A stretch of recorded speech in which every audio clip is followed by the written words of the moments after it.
네, 여러분 안녕하세요. 주말은 잘 보내셨습니까? 어느새 5월 31일. 자주 이런 말씀 드리게 되는데 정말 시간이 빨라요. 어느새 5월도 마지막이고 내일은 6월입니다. 네, 여러분 주말 잘 보내셨기 바라고, 또 5월 한 달 성과 있는 한 달 잘 보내셨기 바라고요. 새로운 6월 잘 맞이하시기 바라면서 해피스님 이야기, 오늘 이야기 시작하겠습니다. 엊그저께 법당에 손님이 오셨어요. 우리 이제 법부님이시죠. 그래 오셔서는 법부님이 저하고 한 살 차이니까 지금 이제 우리 나이로 62 되셨거든요. 그런데 당신과 동갑인 친구가 있다. 그런데 친구가 그동안 직장 생활도 이제 잘 마무리하고 은퇴를 했고, 62이다라는 이제 나이를 말하는 이유죠. 이제 세상에서 주역이 되어서 일을 하던 그런 직장 생활을 이제 은퇴하는 나이가 된 거죠. 그래서 이제 은퇴를 하고 그러면 평생 노후를 위해서 준비한 모아놓은 돈들도 좀 있고 그러하겠죠. 이제 그런 상태에서 어떤 매우 위험한 상황에 처했다. 요즘 우리 사회에 보면 수천억, 수조 이런 그 어떤 집단적인 대규모의 사기 행각 같은 것이 뉴스에 나오지요. 우리 법부님의 그 동갑내기, 그러니까 62살이어서 그간 우리 사회의 주역이 되어서 일해온 삶의 과정을 이제 은퇴를 한 이런 나이에 들어선 분이 다단계 이렇게도 말해지는 우리 사회에 가끔씩 소개되는 아주 커다란 규모의 사기 행각, 수백억, 수천억, 수조에까지 이르는 이런 그 다단계 사기 행각에 묶여서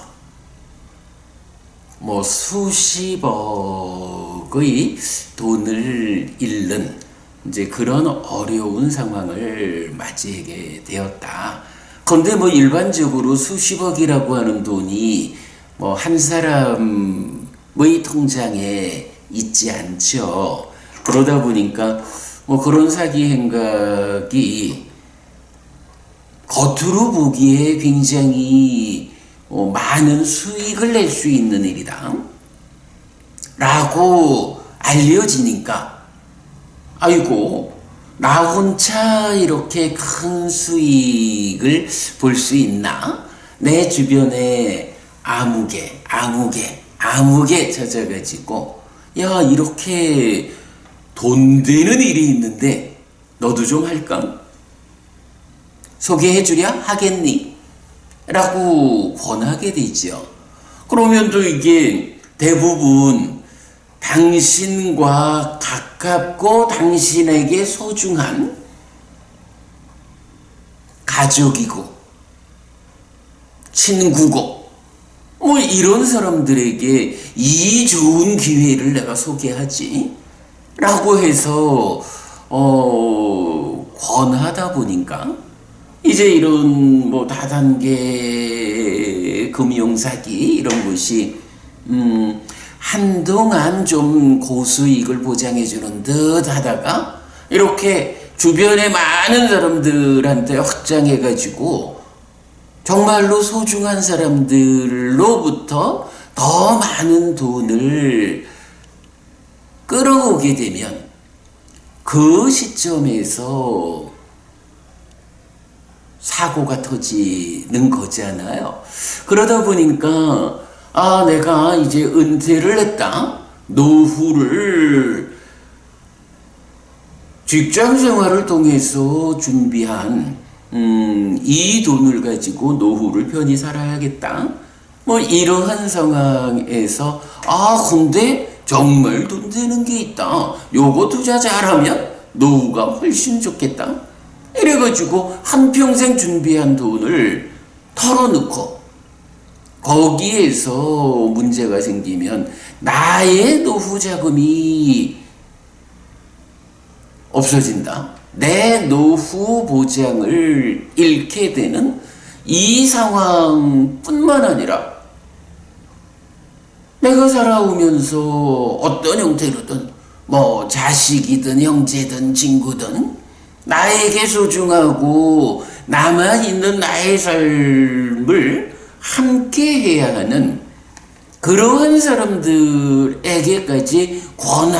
권해가지고 그들의 돈까지도 끌어와서 그 사기 행각을 통해서 잃는 이런 상황이 되다 보니까 단지 나 하나의 노후 자금을 잃었다라는 것을 넘어서 가지고 사랑하는 사람들의 삶도 궁지에 몰아넣는, 그러다 보니까 정작 돈도 잃고 사람도 잃는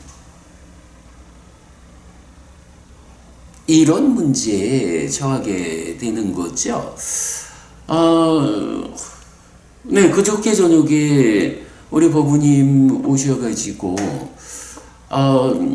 당신 친구분이 이런 어려움에 처해서 이제 그 친구를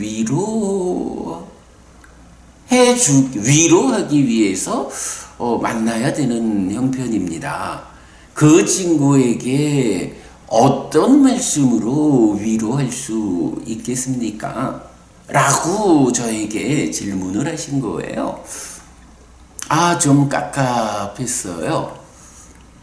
참 많이 깝깝한 문제인데,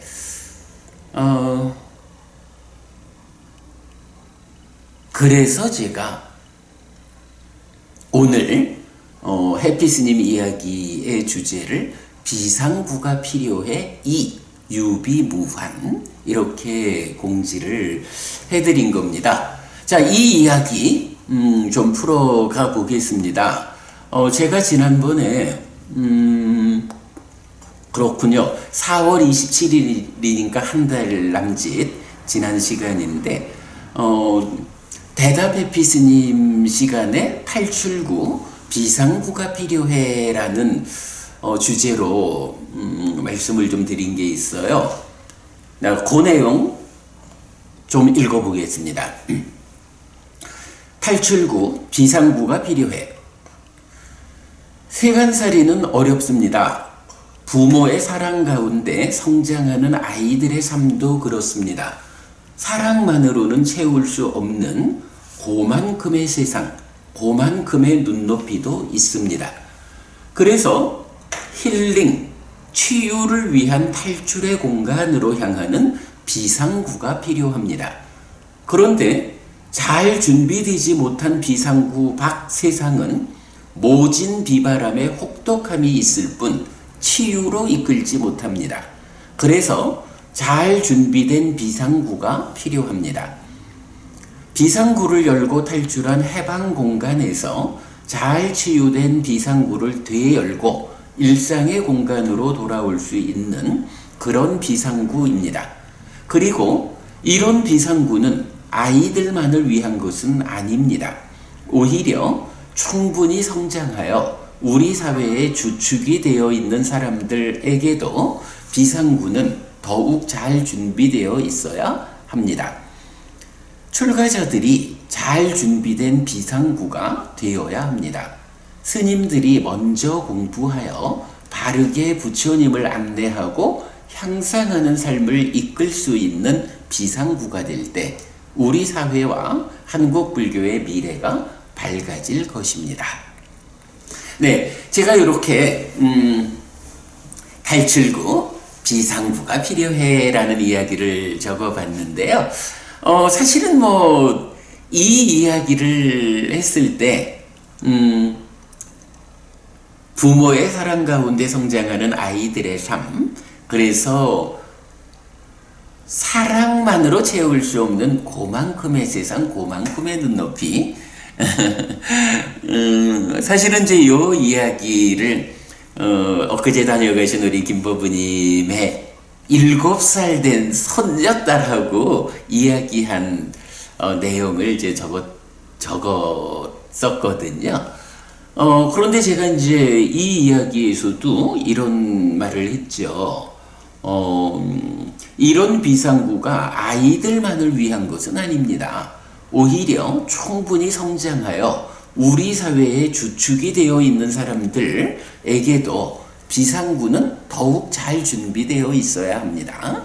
라고 말했는데, 이제 엊그제 우리 법부님 오셔가지고 62살 먹은 이제 직장 생활에서 은퇴를 하고 노후와 관련한 준비된 노후를 살아야 하는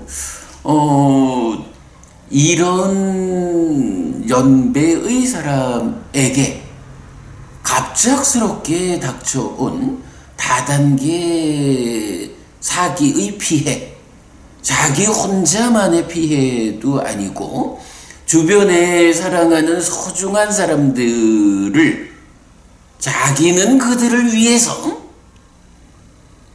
어떤 행위를 했겠지만 잘못된 행위를 권하는 일을 통해서 사랑하고 소중한 사람들에게 피해를 미쳐서 그들과의 관계까지도 해침당한, 돈도 잃고 사람도 잃은 이런 어려움에 처한 사람에게는 어떤 비상구가 필요할까? 있어야 할까? 네, 이런 이야기가 되겠습니다.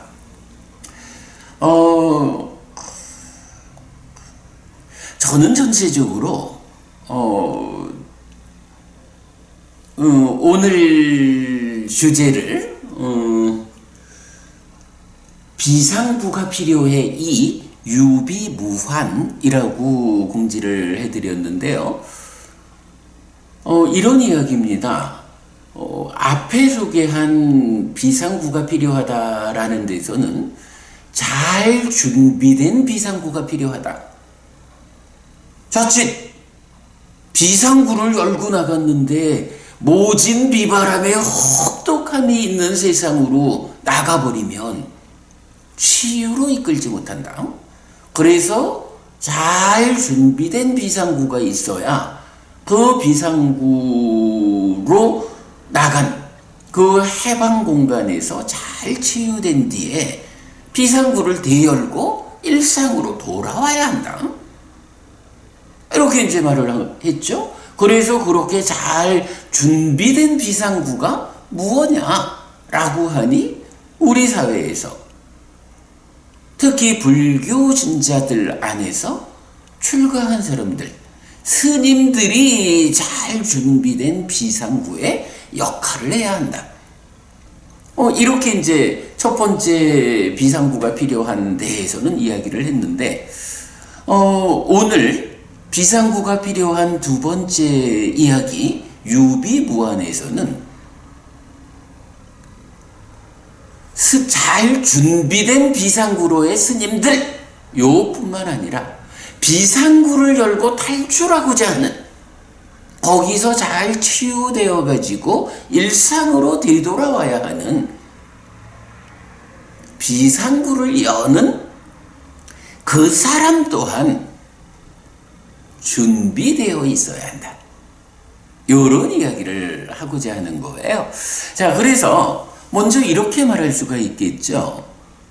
잘 준비된 비상구로의 스님이 어떤 방법으로 비상구를 열고 나온 그 사람들을 힐링, 치유해가지고 다시 비상구를 되열고 일상으로 되돌아올 수 있게 할 것이냐? 라고 할 때 사실은 뭐 출가한 사람들이 할 수 있는 방법이 뭔가요? 말하는 거지요. 이럴 때 이 말에 대한 이야기가 이제 요즘 우리가 그 불교 입문에서 계속 지금 공부하는 주제지만 사서법이라는 주제가 있잖아요. 자비희사 사무량심으로 내 마음을 채우면서 그것이 보시, 애어, 이행, 동사라는 몸과 말의 행위 네 가지를 통해서 드러나야 한다. 자, 이때 애어라는 거 사랑스럽게 말하고 이익되게 말하는 이것이 뭐 법보시이기도 하고요. 출가자가 비상부의 역할을 담당하는 잘 준비된 출가자가 하는 역할이 바로 애어, 사랑스러운 말, 이익되는 말에 집중이 된다고요.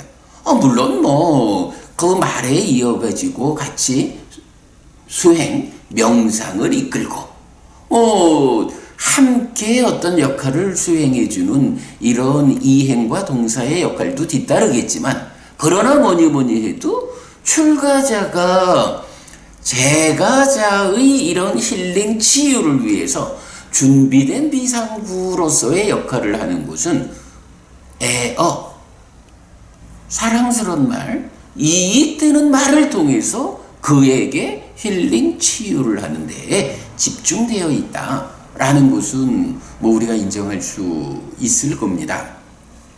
이럴 때 이런 애어 가운데 으뜸이 무엇냐? 자, 우리가 지난주, 지지난주 이 불교 입문 읽고 보충하기 수업에서 심경이라는 경을 통해서 이 주제를 보았어요.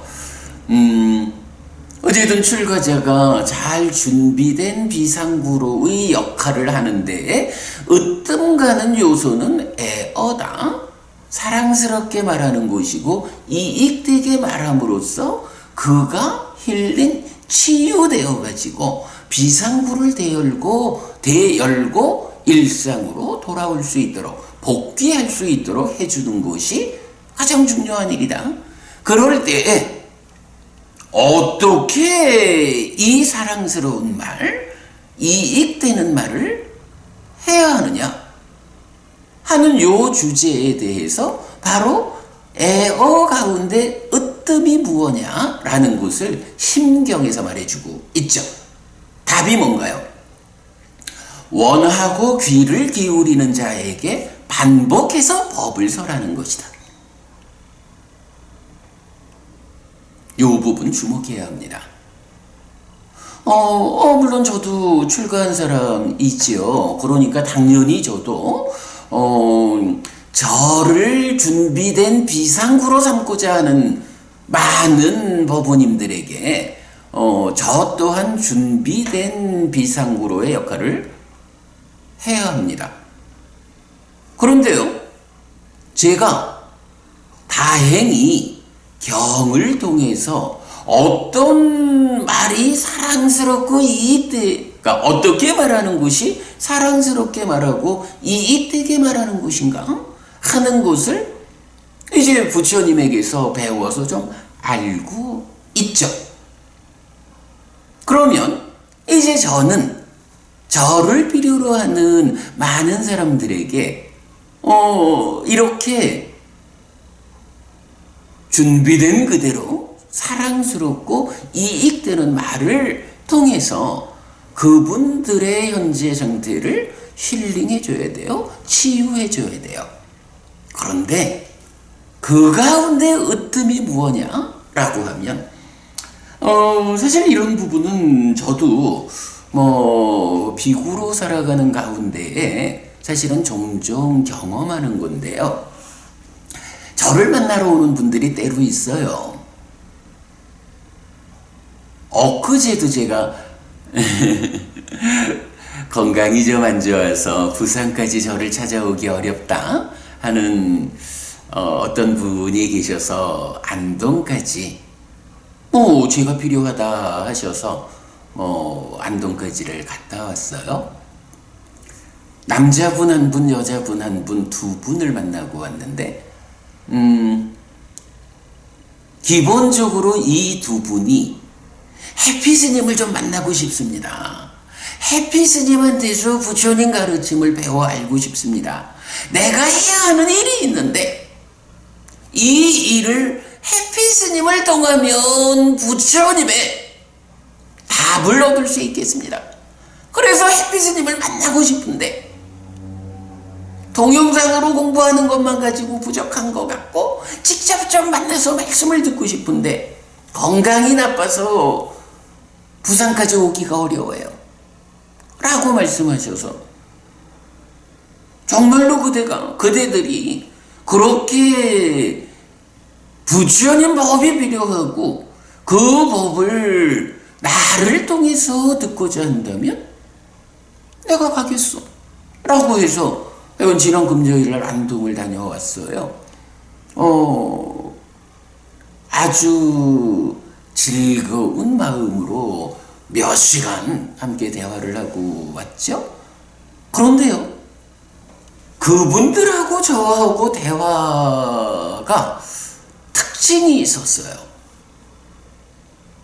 이분들이 해피 스님의 말씀을 들어야겠다라고 귀를 기울여줬어요. 귀를 기울이는 그분들에게 제가 부처님은 그래 그대가 원하는 그 주제에 대해서 경은 이렇게 부처님의 답을 알려줍니다. 라고 11시쯤 만나가지고 5시 차를 타고 돌아왔으니까 대략 5시간 반 정도를 함께 대화를 했거든요. 딱 특징이 그거예요.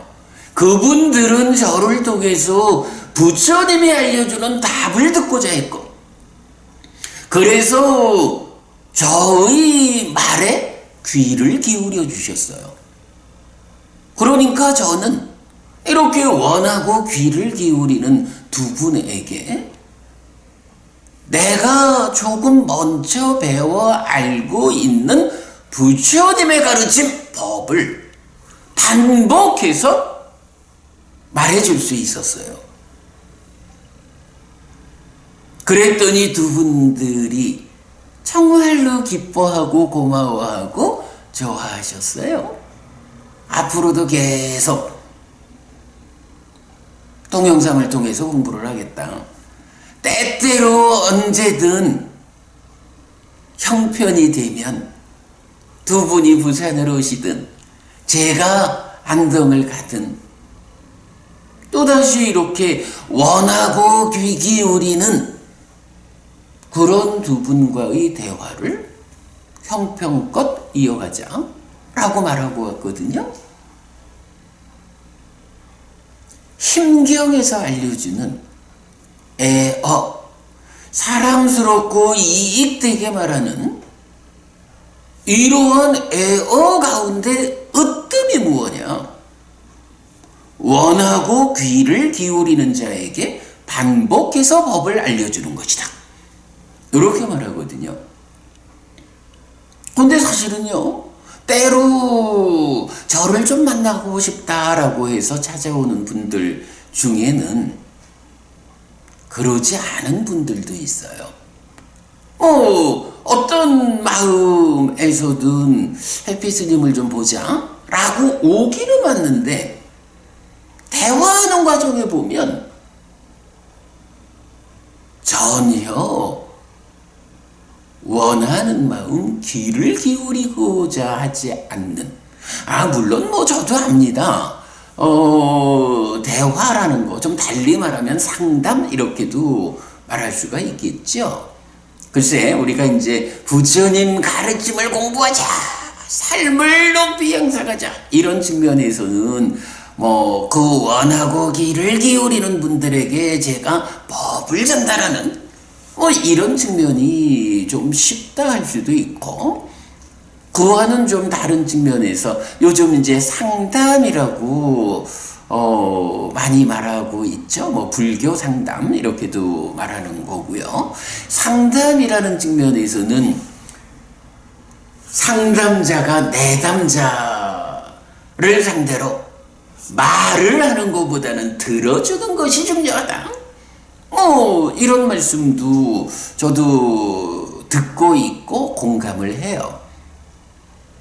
그런데 들어주고자 하는 것도 내담자가 잘 준비된 상담거리를 가지고 와서 내가 이러이러합니다 라고 자기를 솔직하게 꺼내놓고 들어주기를 원하면 듣는 일이 좀 쉽다, 이렇게 말할 수도 있겠죠. 물론 뭐 이거는 제가 그 상담 전문가가 아니다 보니까 이렇게 말하는 것인지도 몰라요.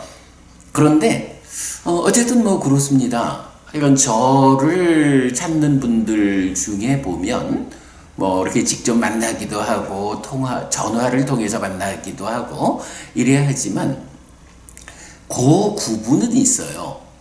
어떤 분은 정말로 간절한 원함을 가지고 제가 들려주는 부처님의 가르침에 귀를 기울이는 분들, 그런 분들과의 대화에서 저는 굉장히 사랑스럽고 이익되는 말을 잘 하게 되는 것 같아요. 그야말로 애어 가운데 으뜸인 그런 저의 역할을 하죠. 그러나 이제 역으로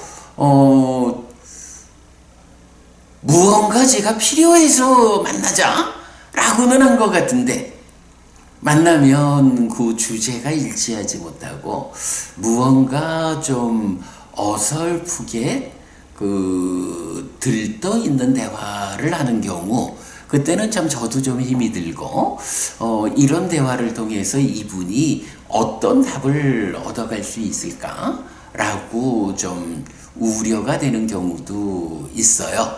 물론 이제 내담자가 자기를 그냥 꺼내놓을 수 있게 상담자는 들어주는 자체가 중요하다라고 하는 이런 상담의 기법에 의해서 들어주는 일도 중요하다라는 부분을 뭐 저도 공감하고, 뭐 그렇게 오신 분한테는 들어주는 일에 더 중심을 두어야 하는 경우도 많이 있죠. 자, 그러나 이제 어쨌든 오늘 제가 하고자 하는 말은 이겁니다. 출가자가 잘 준비된 비상구로의 역할을 해야 한다 라는 것과 대응해서 이제 비상구를 열고자 하는 사람, 비상구를 열고 힐링 치유의 공간으로 갔다 와야겠다 라고 하는 사람도 사실은 준비가 필요하다. 준비가 필요하다. 어떤 준비일까 라고 하면, 첫째로는 그겁니다. 내가 이 스님을 만나면, 꼭 뭐 스님이 아니라도 좋아요. 엊그제 같은 경우 이제 우리 고부님이 당장 어려움에 처한 그 친구분을 만나러 갈 때는 우리 고부님이 그 친구분을 위한 상담자 또는 비상구의 역할을 하러 가는 거죠. 그럴 때 우리 법부님이 그 친구분을 위해서 무언가 조언을 해줄 때, 이 친구가 내 친구로부터 조언이 필요하다 라고 할 때도 친구분의 입장에서는 자기 친구, 우리 법부님, 자기 친구의 그 조언을 원하고 귀를 기울이는 이런 준비가 필요하다. 그렇지 않고 그냥 만나면 내가 이렇게 속상해 죽겠는데 너 와가지고 나한테 술 친구 좀 해주라. 내 푸념하는 것 좀 들어주라. 이런 대화밖에는 더 진전되지 못하죠.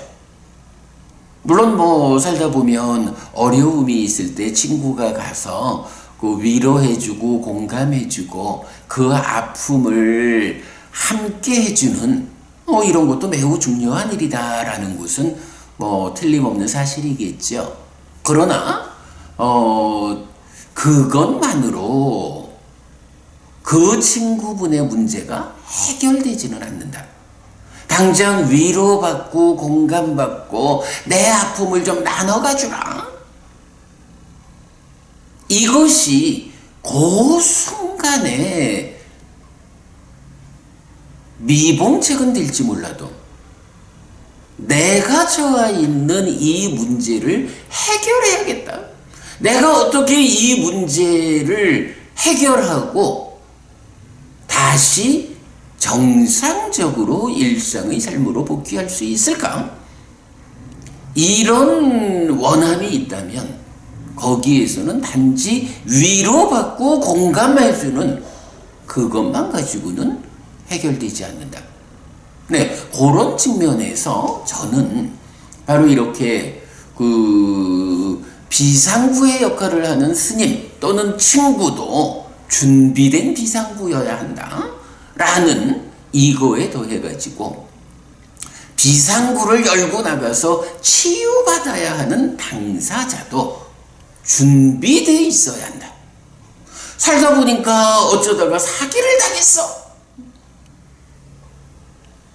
그래서 어려움을 겪게 됐어 라고 해도 그 면에 대응하기 위해서 나는 준비를 갖추어야 한다.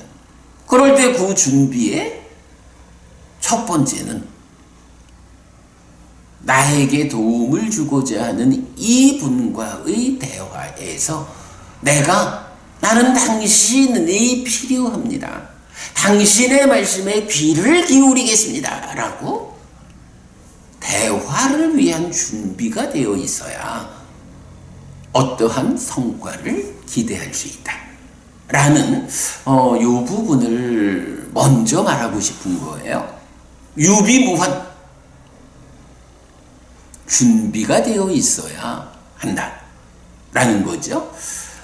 자, 이렇게 이제 준비를 갖추자라고 하는 점에서는 부처님도 사실은 이런 방법을 쓰셔요.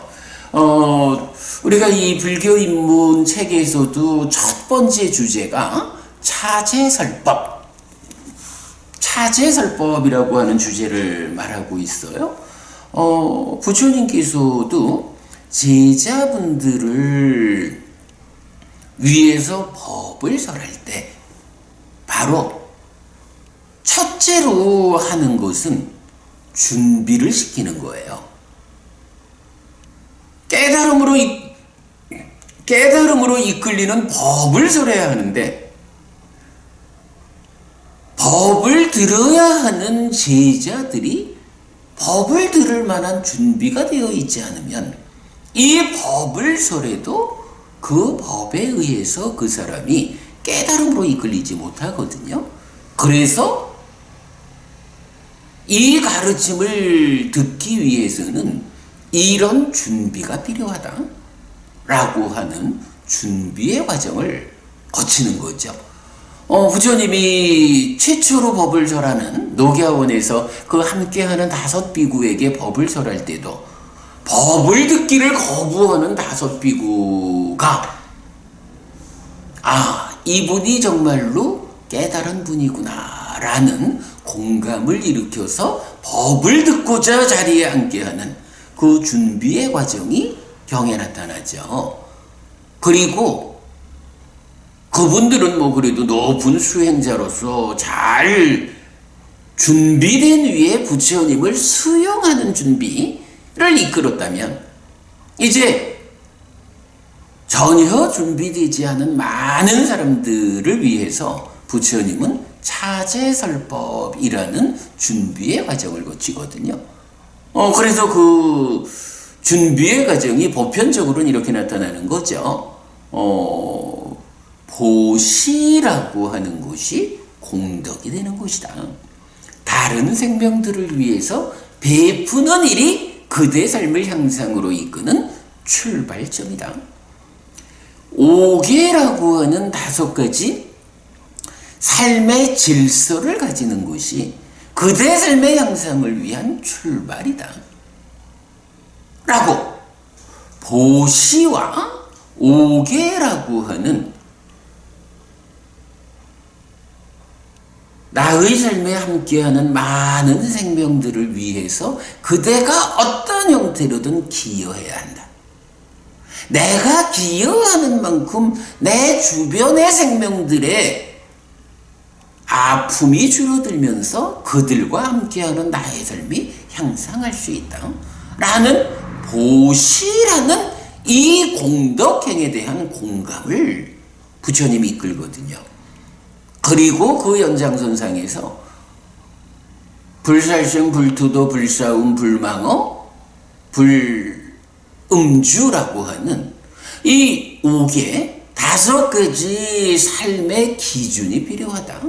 이 기준에 맞는 삶을 그대가 살아갈 때 그대 스스로를 해치지 않고 그대와 함께하는 많은 생명들을 해치지 않는다.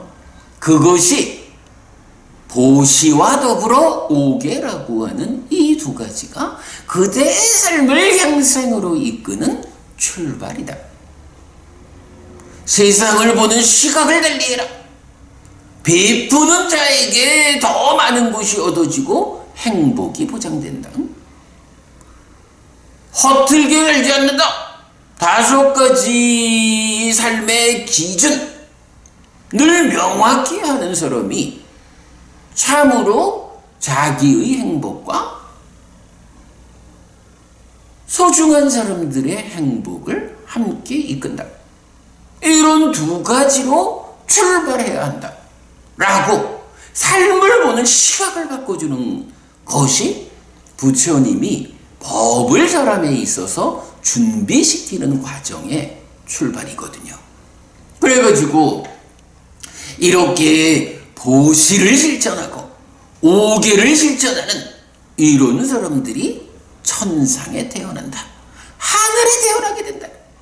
그대가 인간으로 살아가는 지금 많이 겪어야 하는 그 아픔들, 그 아픔들로부터 벗어나고자 한다면 하늘에 태어나야 한다. 하늘에 태어나는 방법이 뭐냐?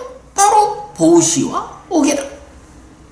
이래서 요점적으로 말하면 많은 사람들에게 지금 인간의 몸으로 태어나서 그저 몸과 함께하는 이 생명을 유지하는, 삶을 유지하는 것에 온갖 관심이 집중된 이러한 삶에서 내가 하늘에 태어날 것이요, 나는 인간으로의 삶에 만족하지 않고 더 높은 삶으로 나아갈 거예요. 내 삶을 향상할 거예요. 라는 삶의 향상이라는 지향점을 지시하는 것으로 부처님은 이제 법을 설하기 위한 준비 과정으로 삼는 거죠. 이런 것이 차제설법이라고 해서 보시와 오계로 출발해서 하늘에 태어나는, 그러면 이러한 법을 부처님이 설하실 때 거기서 어떤 성과가 생겨나느냐? 라고 하니 이 법을 듣는 사람들, 그래서 이러한 법을 배워서 알고 실천하는 그들에게 참으로 그렇구나. 부처님의 가르침을 내가 배워 알고 실천하면 이렇게 나의 삶이 향상하는구나. 갈수록 괴로움은 줄어들고 행복은 늘어나는구나. 부처님의 가르침이 옳다. 나는 부처님을 뒤따라야겠다. 라는 이런 마음이 그 제자들에게 생겨나는 거예요. 그게 뭔가요? 그걸 바로 믿음이라고 하거든요. 부처님이 옳다. 부처님의 말씀을 배워 알고 실천하면 이렇게 나의 삶이 향상한다. 부처님을 따르자. 이런 마음이 생겨나는 게 믿음이거든요. 그래서 이러한 믿음이 생겨날 때 부처님이 보통의 시각으로는 잘 접근되지 않는 진리라는 가르침을 설할 때, 내가 인간의 시각으로 보면 그럴까? 라고 의문을 가질 수도 있겠지만, 참으로 이렇게 부처님 가르침을 배워 알고 실천하는 일을 통해서 나의 삶이 향상하는 이런 체험적 공감 위에서 믿음이 생기고 나니까, 그렇구나. 부처님의 이러한 말씀이 인간이라는 낮은 삶의 테두리를 넘어서는 더 큰 행복, 더 큰 향상으로 이끄는 진리구나. 내가 인간적인 기준 위에서 그 시각을 놓지 못해가지고 부처님 가르침을 뒤따르지 않는 이런 어리석음을 버리자. 라고 이제 부처님께서 알려주는 사실 진리를 수용하게 되고, 그렇게 더 높은 가르침을 배워 알고 실천하는 일을 통해서 이제 하늘에 태어나는 일을 넘어서 가지고 깨달아서 윤회에서 벗어나는, 다시는 태어나지 않음을 통해서 불사가 실현되는 이런 삶의 완성으로 나아가게 되잖아요. 바로 부처님도 바로 이런 방법으로 깨달음으로 제자들을 이끌기 위해서 이 제자들이 어떤 준비를 갖춰야 하는가? 그래, 부처님에 대한, 부처님 가르침에 대한 믿음이 생겨나야 이 믿음에 근거해서 낮은 중생의 삶과는 전혀 다른 시각으로 접근할 수 있는 깨달음으로 나아가는 가르침을 수용할 수 있다. 믿음을 일으켜야 된다. 바로 그 믿음을 일으키기 위한 과정으로 보시와 오계에 의해서 하늘에 태어난다라고 하는 이런 준비 과정의 가르침이 먼저 설해지는 거죠. 그래서 이렇게 준비 과정을 통해서 믿음을 일으키게 하고 믿음에 일어난 제자들에게 깨달음으로 이끌리는 그 법을 설하는 요런 부처님의 설법의 체계를 차제설법 이렇게 말하는 거거든요. 부처님도 이렇게 준비시키는 일을 한다고요. 준비가 필요해요. 자, 그러면 이제 부처님도 이렇게 차제설법으로 믿음을 갖게 해서 그렇게 준비된 제자들에게 해탈된 삶을 이끄는 이런 방법을 쓰듯이, 이제 불교 신자들인 우리도 일상의 삶에서 어떤 어려움에 처한 그분들을 위해서 어떻게 역할할 수 있느냐라고 할 때 그러니까 양쪽 방향의 준비를 저는 말하는 거죠. 한 가지는 출가자가 스님들이 스스로 가르침에 근거한 준비된 비상구여야 한다라는 요 측면. 그런가 하면 스님이 필요해서 찾아오는 당사자도 당사자로서의 준비가 필요하다.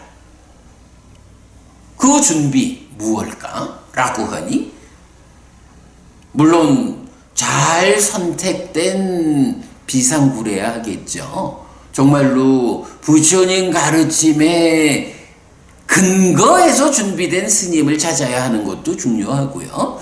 그렇게 준비된 스님을 찾아가지고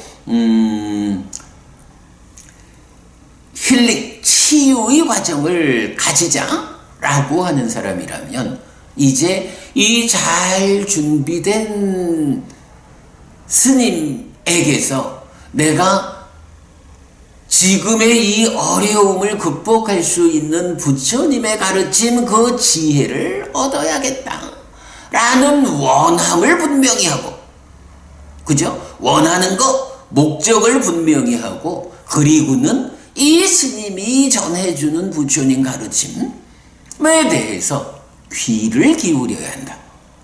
이렇게 원하고 귀를 기울이는 이 준비를 갖추어 가지고 와야 한다. 이런 부분을 이제 저는 강조하는 거예요. 물론 뭐 이렇게 얘기하면, 아니, 부처님도 제자들에게 차지설법을 통해서 준비 과정을 갖추어 주지 않았느냐, 이래 말할 수 있죠. 예, 맞습니다. 그래서 예를 들어서 근본경전연구회 저희 같으면 일주일 내내 1년 내내 법회를 하잖아요. 제가 혼자서 요즘도 화요일 같으면 불교 입문, 그야말로 불교 신자가 되어가지고 삶의 향상의 문턱을 넘어서자 라고 하는 이분들을 준비시키는 과정으로 화요일 저녁에 불교 입문 1소유 읽고 보충하기 수업을 하죠. 또 그보다 좀 더 높은 수준의 준비를 하자라고 하는 분들을 위해서 수요일 날 저녁에 사부니까야를 꿰어서 마치마니까야를 관통하는 이 법회를 무려 4년의 과정으로 지금 진행하고 있죠. 목요일 낮에 불교 입문 이 사실 해서 진리에 대한 깊은 가르침을 또 우리가 공부하죠. 이렇게 준비의 과정을 우리가 이끌고 있어요. 이런 과정을 통해서 사실은 불교 신자들이 스스로 준비가 되어야 하죠.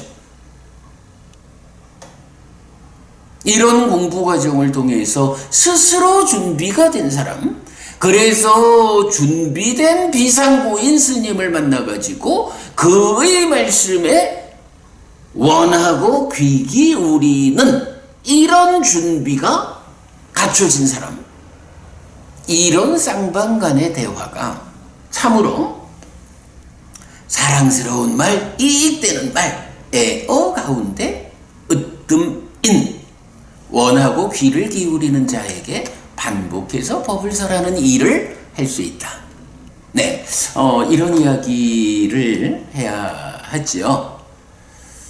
자, 어쨌든 이제 이래가지고 준비가 필요하다. 쌍방간에 각각의 준비가 있어야 한다라는 말씀을 드렸고요. 자, 그 다음에 이제 그럼 이제 좀 더 구체적으로 이제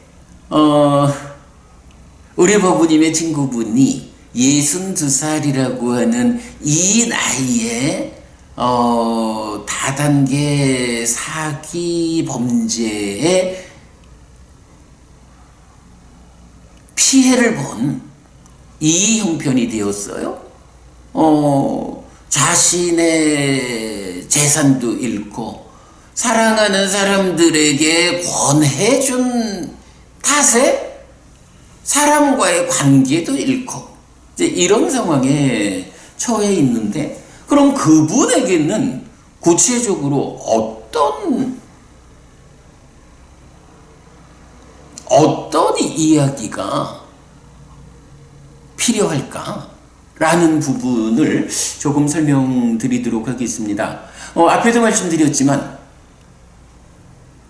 어쨌든 위로와 공감만으로 그분의 문제가 해결되지는 않는다라는 부분을 우리가 분명히 이해해야 할 것 같아요.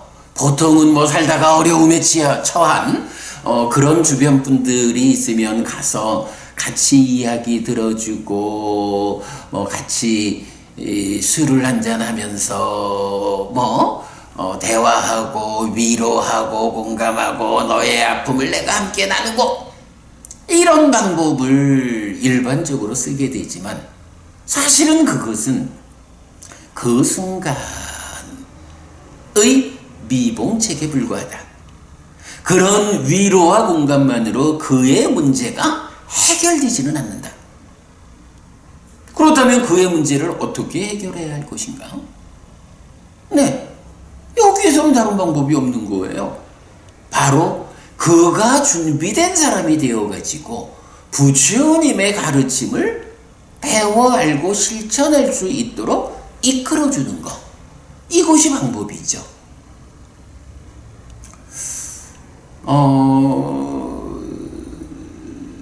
사실은 좀 걱정은 됩니다. 요즘 세상에 이런 감당하기 어려운 위험한 상황들이 많이 생기다 보니까 그저 뉴스가 참 많이 전해주는 뉴스가 아무개가 극단적 선택을 했다라고 해서 목숨을 끊고 마는 이런 사람들이 너무 많아가지고 참 걱정입니다. 그래서 저는 이러한 어려움을 극복하기 위해서 불교 신자가 배워야 하는 첫 번째 항목이 무엇냐라고 하면 사실은 견해다, 이렇게 말하고 싶어요. 견해. 삶을 보는 시각이에요. 나의 삶이라는 것이 어떤 것이다 라고 보는 관점을 견해라고 하는데, 이 견해라는 것이 사실은 사람마다 다르죠. 사람마다 자기대로의 관점, 시각을 가지고 삶을 보기 때문에 사는 방법이 달라져요. 그래서 우리는 견해 가운데 바른 견해라는 표현을 하게 되죠. 여러분, 8정도의 첫 번째가 정견, 바른 견해잖아요. 삶이라는 것이 어쨌든 우리가 삶에 대해서 바르게 대응하자라고 하면 삶을 보는 시각이 올바라야 한다라는 필요성은 당연하죠. 그럴 때 어떻게 삶을 바르게 볼 수 있느냐, 이 측면에 대해서 우리가 주목해야 되는데, 사실은 삶이라는 게 참 어려운 거예요. 그러다 보니까 이 삶을 사실 그대로 온전하게 보아낸 사람이 있느냐, 그래서 나에게 이 어려운 삶을 사실 그대로 설명하고 사실 그대로에 입각해서 대응할 수 있는 방법을 가르쳐 줄 수 있는 사람이 있느냐, 그런 사람이 있다면 나는 그를 스승으로 뒤따르리라, 이런 측면이 필요한 거죠. 바른 견해라는 이 말은 바로 그거예요. 삶을 사실 그대로 심오함의 끝까지를 보완해가지고 삶에 대한 온전한 관점, 그리고 온전한 해결 방안까지를 제시하는 이런 스승이 있다. 부처님이다. 그래서 부처님이라는 이 온전한 스승이 알려주는 삶에 대한 관점이 바른 견해다. 이런 거죠. 그래서 삶을 바르게 보는 일이 어려움에 처한 이 사람이 준비해야 하는 것의 첫 번째다. 그렇다면 바른 견해는 뭐냐? 경은 굉장히 다양한 방법으로 바른 견해를 설명해요. 왜냐하면 삶에 대한 주제마다 이런 주제에 대해서는 이런 시각이 바른 거예요. 이래 되니까 다양하게 그 바른 견해가 제시되는데, 그 모든 바른 견해 중에 아주 원초적 형태의 바른 견해가 있죠. 그 원초적 형태의 바른 견해, 우리 불교 입문 읽고 보충하기 시간에서 굉장히 제가 정성껏 설명하고 있죠. 부처님 이래 말씀하시죠. 첫 번째, 저 세상은 있다. 두 번째, 화생하는 중생은 있다. 세 번째, 업에는 과와 보가 따른다. 이거예요. 살다가 이런 어려움에 봉착하게 되면 아이고 안 살고 말지 이런 삶을, 차라리 죽느니만도 못한 이런 삶을 내가 어찌 유지할까? 이래가지고 요즘 세상에 많은 사람들이 극단적 선택을 해요. 부처님 알려주는 거예요. 안 된다. 극단적 선택을 통해서 죽는다고 해서 그대의 삶이 끝나는 게 아니다. 죽으면, 그래서 이 세상의 삶을 마감하면 그대의 삶이 끝나는 게 아니고 저 세상이 있어서 이 삶을 이어간다. 그러므로 죽는다라고 하는 이 극단적 선택의 방법이 그대가 지금 겪고 있는 이 아픔을 해소해 주지 못한다. 심지어는 살생의 업이라고 하는 더 큰 업이 보태져서 이어지는 그대의 삶, 저 세상에서의 삶은 더욱 힘들다. 그러므로 안 된다라는 것을, 저 세상은 있다라고 하는 이 한마디로 부처님 알려주는 거예요. 근데 그 저 세상이 어떤 형태로 구성되어 있느냐라고 하니 화생하는 중생이 있다라는 이 한마디를 통해서 지옥, 축생, 악귀, 인간, 천상이라는 5갈래의 세상으로 구성되어 있다라고 알려주는 거예요. 저 세상이 있는데, 그래서 죽으면 또 태어나가지고 이 삶을 이어가야 하는데, 그대가 태어날 자리가 어디냐? 지옥도 갈 수가 있고, 축생으로도, 악귀로도, 인간으로도, 아니면 하늘의 신이라는 이름으로도 태어날 수 있다. 라고 화생하는 중생이 있다라는 말씀으로 알려주죠. 그리고 세 번째로 업에는 과와 보가 따른다 라는 말을 통해서, 그런데 그대가 죽어서 이 5갈래의 세상 중에 어디에 태어날 것이냐? 지옥에 태어날 것이냐? 하늘에 태어날 것이냐? 어떤 방법으로 그대가 그대의 태어남을 결정할 것이냐? 여기에 대해서 부처님 답을 주는 거예요. 업에는 과와 보가 따른다.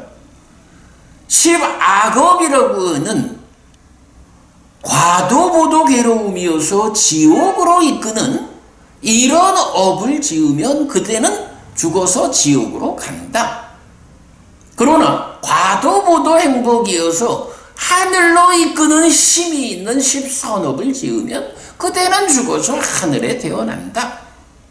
물론 뭐 인간으로의 삶이 100% 십악업만 짓고 100% 십선업만 짓지는 않겠죠. 그러나 우리 삶이 얼마만큼의 악업과 얼마만큼의 선업으로 가중되느냐에서 악업으로 치우친 삶은 지옥으로 갈 거고 선업으로 치우친 삶은 하늘로 가겠죠. 그 비중에 따라서 짐승으로 태어날 수도 있고 아귀로 태어날 수도 있고 인간으로 태어날 수도 있겠죠. 이제 이런 삶에 대한 근본적 시각을 부처님이 바로 저세상은 있다, 화생하는 중생은 있다, 업에는 과보가 따른다 라는 요 세 가지 항목으로 알려주는데, 이게 삶을 보는 다른 시각 중에 가장 원초적 형태다. 자, 그래서 이제 이렇게 60 넘은 나이에 평생 겪어보지 못한 커다란 아픔을 겪게 되었어요 하는 이분이 이제 그 아픔, 현명하다면 누군가 부처님 가르침을 바르게 배워 알고 실천하는 스님을 만나서 그를 비상구 삼아서 힐링, 치유될 수 있어야 하겠죠. 그런데 그렇게 치유되기 위해서는 먼저 필요한 게 뭐냐?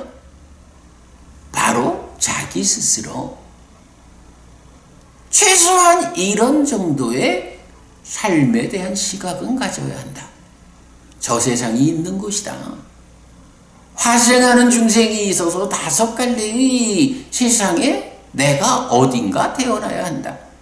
그런데 내가 하늘에 태어나려면 하늘로 이끄는 힘을 가지는 십선업을 짓는 사람이어야 한다. 최소한 이런 정도의 관점, 견해는 준비를 해야 준비된 비상구 그 스님을 만나서 원하고 귀 기울여서 법을 듣는, 그래서 삶의 문제를 해소하는, 여기에 가기 이전에 아이고 힘들어, 차라리 죽느니만 못해 하고 극단적 선택을 하는 이런 일을 피할 수 있다. 사실은 여러분, 이 굉장히 중요한 겁니다.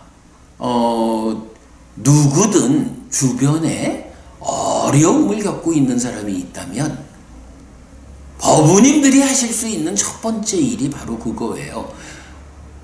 그 사람을 준비시켜야 되는데, 그 준비시켜야 되는 첫 번째 목록이 어쩌면 요거 하나만 준비시켜줘도 최악은 면할 수가 있어요. 무엇인가요? 삶에 대한 바른 시각, 원초적 바른 견해. 저 세상은 있다, 화생하는 중생은 있다, 업에는 과보가 따른다. 그래서 이 아픔을 감당하기 어려워가지고 그대가 극단적인 선택을 한다, 스스로 목숨을 끊는다라고 해서 그것이 해법이 되지 못한다. 그것은 더 아픈 삶을 이어지게 할 뿐이다. 어쨌든 이 세상에서 살아있는 동안 해결해야 한다. 살아있는 동안 이 문제를 해결하기 위한 방법을, 지혜를 부처님에게서 배우자. 그러기 위해서는 그대가 저 세상에 있는 줄 알고 내지 해서 극단적 선택하지 않아야 한다. 어쨌든 살아있는 가운데 이 문제를 풀어야 한다 라고 시각을 갖게 해주는 것이 그 사람을 준비시키는 첫 번째 항목이다.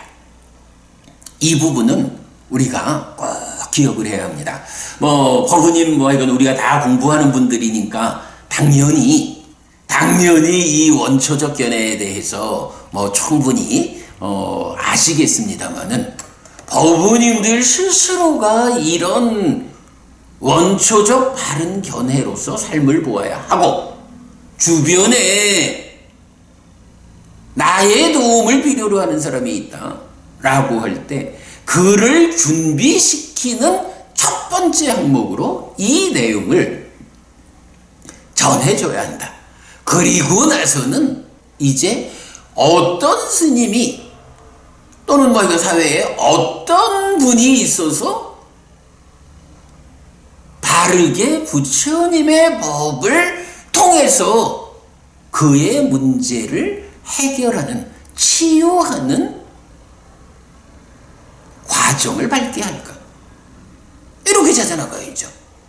예, 반복 말씀드리지만 그 어려운 주변 분을 삶에 대한 원초적 바른 시각을 준비시켜주는 일이 먼저다. 어쨌든 만나면 그 얘기부터 해야 됩니다. 삶이라는 게 어떤지 아니? 세상에는 많은 사람들이 죽으면 끝이라고 단면을 말하지만 부처님이라는 완전한 스승, 삶을 심오함에 끝까지 보아낸 부처님이란 스승께서는 삶을 이렇게 설명한다. 저 세상은 있다. 화생하는 중생이 있어서 5갈래의 길이 있다. 너 죽어서 어디 갈 거요? 를 결정하는 것은 업에는 과와 보가 따른다는 법칙성이 있다. 그래서 하늘로 이끄는 십선업을 적극 실천하는 삶을 살아야 한다 라는 삶에 대한 이런 관점을 우선 소개해주는 일이 우리가 그들을 위해서 할 수 있는 첫 번째 항목이다. 요건 여러분 우리가 꼭 잊지 맙시다. 어쨌든 다시 말씀드리지만 위로와 공감만으로 해결되지 않는다. 이 위로와 공감이 없는 시점에서 그는 극단적 선택을 할 수도 있다. 그래서 위로와 공감 필요하고 중요하지만 거기에서 끝나지 않고 반드시 삶을 보는 바른 시각, 원초적 바른 견해를 가르쳐야 한다. 그것이 조금이라도 먼저 배운 우리가 해야 하는 첫 번째 항목이다. 네, 그 말씀 드렸고요. 자, 그 다음에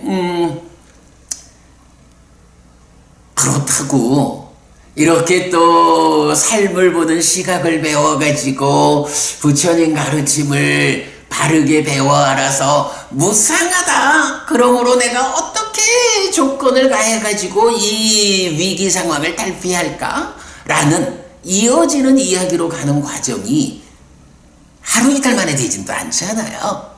그러니까 그거는 충분한 시간을 가지고 우리가 진행해야 하는 일.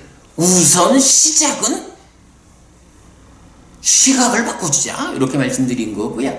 거기에 이어가지고 이제 또 좀 구체적으로 그러면 당장 어떻게 해야 하느냐?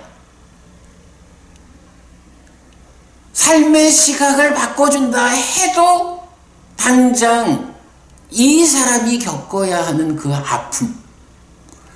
아픔을 당장 어떻게 모면하게 해줄 것이냐 하는 요 부분도 우리가 답을 제시해야 하죠. 여기에 대해서 이제 저는 얼마 전에 우리가 맞지마 니까야 관통법회에서 공부했지만 맞지마 니까야 20번경이 생각 떠오름 위따가의 구성경이에요. 이 20번경의 주제는 위따가, 나의 내면에서 생각이 떠오르죠.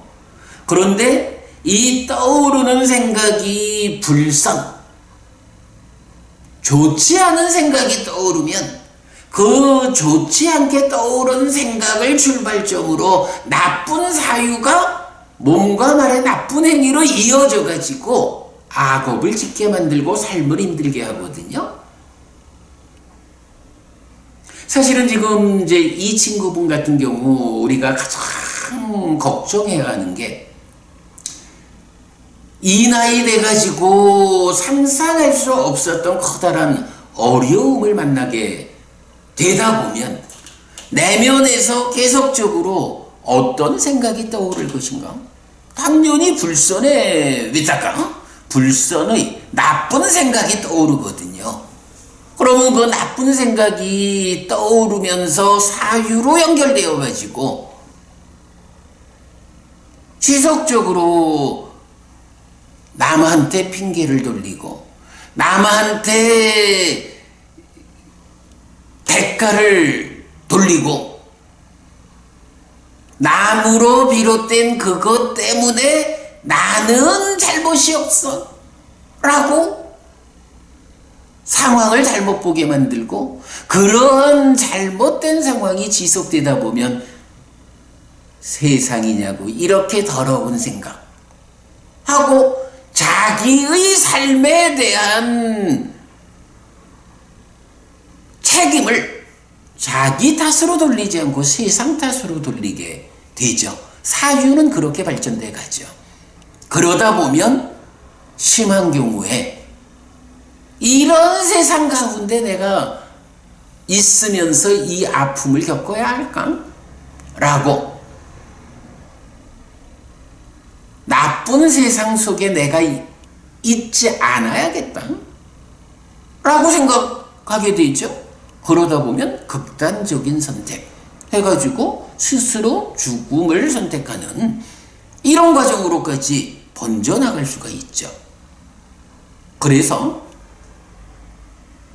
우리가 바른 시각을 가지게 해주자 라는 준비시키는 일 한 가지에 더해가지고 그런 어려움에 처한 사람에게 구체적으로 가르쳐줘야 하는 대안 한 가지는 바로 여기서 찾아야 됩니다. 마치마니카야 20번이 지금 말하고 있는 이런 불선의 밑닦아, 나쁜 생각이 떠올라가지고 그것이 사유 과정을 통해서 번져가지고 내 삶을 어디로 이끌지 모르는 이런 상황에서 벗어나게 해줘야 되거든요. 자, 생각 떠오름의 구성경, 마치마니카야 20번 경은 5단계로 이런 나쁜 생각이 떠올랐을 때 어떻게 대처해야 하느냐 하는 걸 설명하고 있는데, 어려운 주제니까 관심 있는 분은 홈페이지에 오셔가지고 마치마니카야 20번 경에 대한 수업 내용 살펴보도록 하시고요. 첫 번째 이야기만 소개해 드리도록 하겠습니다. 자, 첫 번째 이야기는 어떻게 되냐 하면 자의의 대상을 바꿔라 이렇게 나와요. 자의의 대상을 바꿔라. 경은 이렇게 말합니다. 비구들이요, 높은 심, 마음을 닦는 비구는 5가지 상을 때맞춰 사고해야 한다. 어떤 5가지인가? 여기 비구들이요, 어떤 상으로 와서 그 상을, 여기서 상은 이제 인식의 대상, 니미따를 말하는 거죠. 그 상을 자의하는 비구에게 관심을 동반하고 진을 동반하고 치를 동반하는 악하고 불선한 생각들이 떠오른다. 비구들이요, 그 비구는 1. 그 상과는 다른 선을 동반하는 상을 자의해야 한다. 그 상과는 다른 선을 동반하는 상을 자의하는 자에게 관심을 동반하고 진을 동반하고 치를 동반하는 악하고 불선한 생각들이 버려지고 사라진다.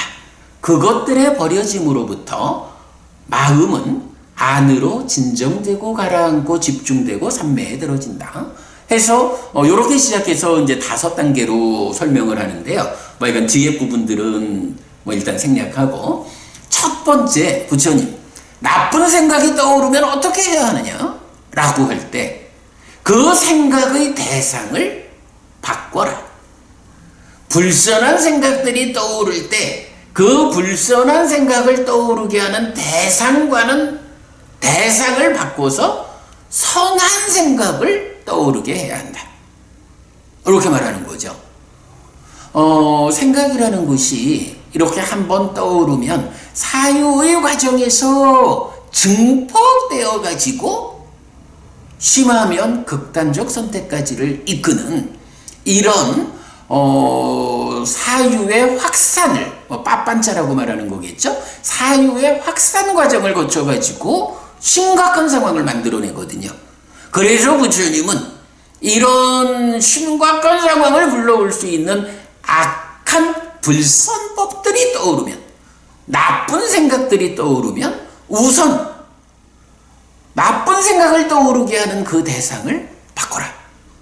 지금 이제 예를 들어서 이분 같은 경우는 내가 바보같이 그 사기꾼들의 노름에 놀아나가지고 수십억을 갖다 바쳤네. 이런 생각이 떠오르면 지속적으로 그 생각의 연장선에서 까지 죽어버리고 말지, 이렇게까지도 생각이 갈 수 있는 거거든요. 그래서 부처님은요, 이 사유를 제어하자라는 것보다는 근본적으로 어떤 대상을 내가 인식하는 가운데 이런 나쁜 생각이 떠오르는가. 또 이 사기를 당한 이 상황을 대상으로 마음이 가 있으니까 이런 나쁜 생각이 떠오르는구나. 요거 바꿔야겠다. 그거 바꿔라. 그것이 이 나쁜 상황에 대한 인식 과정에서 나쁜 생각이 떠올라서 나쁜 방향으로 사유가 확산되는 이걸 막는 첫 번째 방법이다 라고 알려주는 거거든요. 예를 들면 이렇게 하자는 겁니다. 제가 이제 나는 불교를 믿는다 라는 책을 준비 중이다 했는데, 예를 들어서 이 책에서 어떻게 시작하냐 하면 부처님께 인사. 그래서 나모 따서 바가와또 아라하또 삼마 삼부떠서 그분 세존아라한 정등각을 나는 존경합니다. 이렇게 나모 따서 바가와또 아라하또 삼마 삼부떠서 라고 그 사기당한 그 상황에 내 마음이 집중되어 가지고 나쁜 생각이 떠오른다 하는 상황에 처하면 얼른 인식의 대상을 부처님한테로 바꾸는 거예요. 나모 따서 바가와또 아라하또 삼마 삼부떠서 나는 그분 세존아라한 정등각을 존경합니다 라고 인식의 대상을 부처님한테로 바꿔주자. 그러면 이렇게 사기당했던 그 상황과 관련한 나쁜 생각이 떠올라가지고 사유를 통해 확산되어가지고 더 나쁜 상황을 만드는 이 위험으로 내 삶을 이끌지 않는 것. 나모 따서 바가와또 아라하또 삼마 삼부떠서 강한 마음으로 생각의 대상을, 인식의 대상을 바꿔주자. 그러면 어쨌든 마음은 한 번에 두 가지 일은 안 해요. 내가 지금 나모 따서 바가와또 아라하또 삼마 삼부떠서 라고 강하게 억지로라도 인식의 대상을 부처님으로 바꿔주면 부처님을 생각하는 그 순간에 나는 나쁜 생각을 떠올리지 않아요.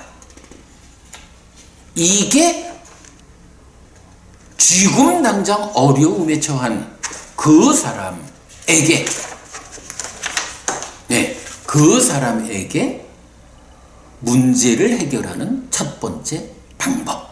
이렇게 되는 거죠. 또 좀 다른 방법으로는 이렇게 할 수도 있죠. 우리가 의식법회 시작할 때 하는 거죠. 부땅 부땅 부땅 완대 담망 담망 담망 완대 상강 상강 상강 완대 부땅 담망 상강 완대.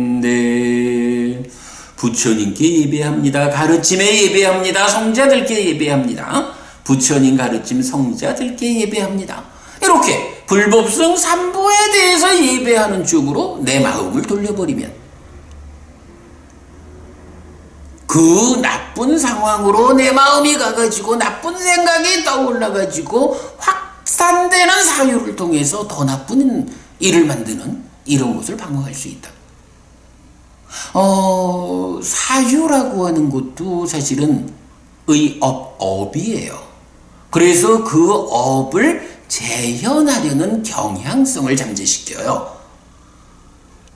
나쁜 상황에 처한 사람이 그 나쁜 생각에 마음이 가가지고 나쁜 생각을 떠오르게 하고 그 나쁜 생각이 사유로 확산되면 그 나쁜 생각을 사유를 재현하려는 경향이 잠재하면서 계속 그 상황을 반복하게 해요.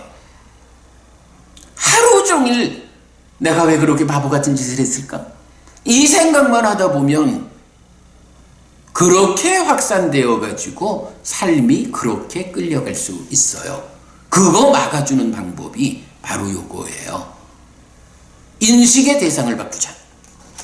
나쁜 생각이 아니라 좋은 생각을 떠오르게 하자.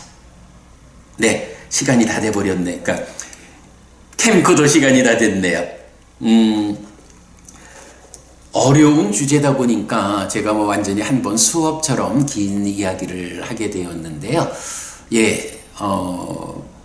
어쨌든 살다 보면 내가 어려움에 처할 수도 있고, 어려움에 처한 많은 분들을 만날 수 있어요. 그때 여러분, 내가 준비된 비상구가 되어야 한다. 그리고 또 그 사람에게 준비를 갖추어라 라고 어떤 것을 준비시킬 것인지 이 부분을 알려주는 양쪽 측면에서 접근해야 합니다. 네, 오늘 대담 해피스님은 이렇게 비상구가 필요해 이 유비무환으로 말씀드렸습니다. 여러분 도움 되시기 바라고요. 오늘 이야기 이렇게 마무리하겠습니다. 고맙습니다.